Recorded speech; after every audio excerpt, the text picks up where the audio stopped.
Изборите завршија, тензиите не стивнуваат, барем не во Свети Николе, каде градоначалничката трка заврши во еден круг. Екипата на ТВ Нова се увери во зборовите на нападнат жител на градот, кој инаку е полицаец по професија. Неговото сведоштво, кое пред јавноста го искажа во емисијата Бумбар, но и за атмосферата која завладеала во градот по изборите, ја посведочи и довчерашниот градоначалник Зоран Тасев. Додека Тасев говореше во живо пред општината, микрофонот ги улови недоличностите кои повторно кон него ги упетуваше група граѓани кои го регистрираа нашето присуство во градот. Овде се постави едно друго прашање. Ние 11 пати победивме во градот, едно по друго, и никому дома нема отидовме да го истуреме својот прославнички бес врз него или да загрижеме некого кој што, како да кажам. Значи, овде се работи за ситуација во која што околу 10 за 12 тука негде беше. Значи, пред мојот дом исто така беше група. Јас препознав дел од групата, која што на многу вулгарен, многу низок начин се обидоа да испровоцираат инцидент, мава со упалјачи, мава со некои други работи и сето тоа ги вознемири моите дома, ги вознемири мојата ќерка, ги вознемири моите дома, домашните беа и така натаму, и направи една многу лоша слика, која што лоша слика, морам да кажам, влијаеше на моите да многу потресно.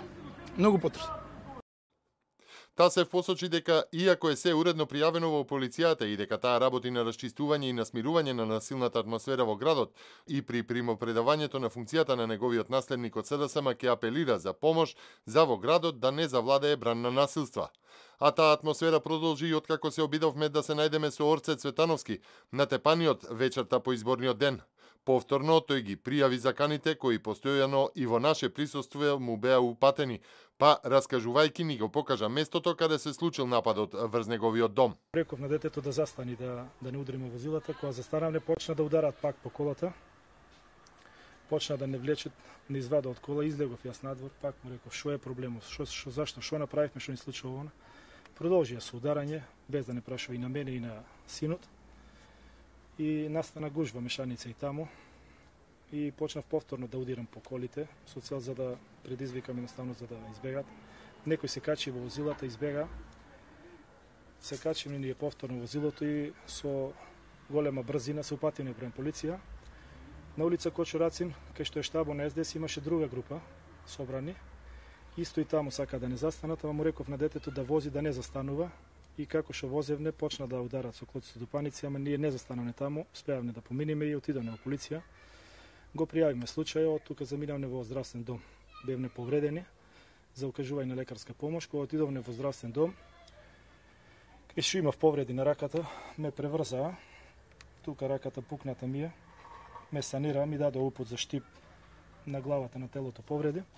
Детето беше исто повредено и кога требаше да излегуваме за да одиме во штип во болница, дојдоа и во здравствен дом. Не знам, сигурно беше толпа, можеби 30-40 активисти и почна да лупаат по вратите, да тропаат. Знам медицинските сестри дека не скрија и не затворија во една соба во здравствениот дом, не заклучи и ни рекол сеете тука, надвор никако излегување и полиција ќе повикаме, повикаа полиција и цело време слушамне лупање по вратите, тропање, сака да влезат натре да не нападнат, а од надворешната страна, од дворо, се подига на джамовите, гледа и вика од надвор дека ќе ве убиеме, купили на сега ќе ве убиеме, нема живи да останете. Прашан на што се должи ваквото насилство и дали може би има нерасчистени сметки од претходно, Цветановски раскажа случка и закана од денот на молкот.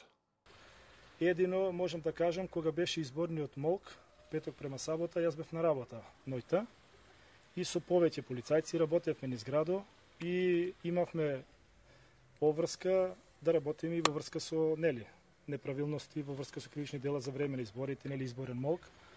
Имавме вечерта застанато видено 3 возила, како низ градот фрлаат летоци. Едно од тие возила го застанавме, извршимне контрола на тоа возило. Дојде до мене Зоран Манич, кој викат, не знам како се презива, координатор, мислам дека на СДС, и комшија ми е тука близко живееме, се познаваме 17 години, се поздравуваме и ми се обрати со зборовите: не си го погодил денот кога ти треба да го работиш ова. Ќе видиш во понеделник што ќе ти се случи. Ќе те нема. И ја помислив дека ми се заканува ради работно место ќе ме смени. А ако беше тоа што ми се закани, што требало да ми се случи, мислам дека е премногу што ми се случи, затоа што моите деца сега не излегуваат од дома. Ниту овој дел од нашиот престој во Свети Николе не мина без инцидент.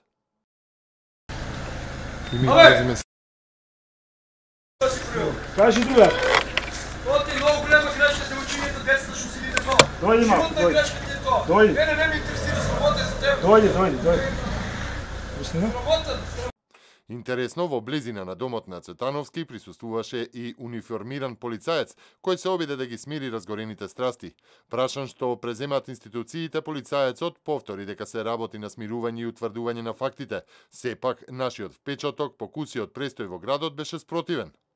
Во секој случај, колку и да има нерасчистени сметки во Свети Николе, институциите, пред се полицијата, не смее да се дозволи дивење, тепање и условно преземање на правдата во своји раце, особено не во раце на еден локален политички клуб. Тоа најмалку е демократија, слобода и да, најмалку е живот за сите, како што повикуваше матичната партија која ја презеде власта во Свети Николе.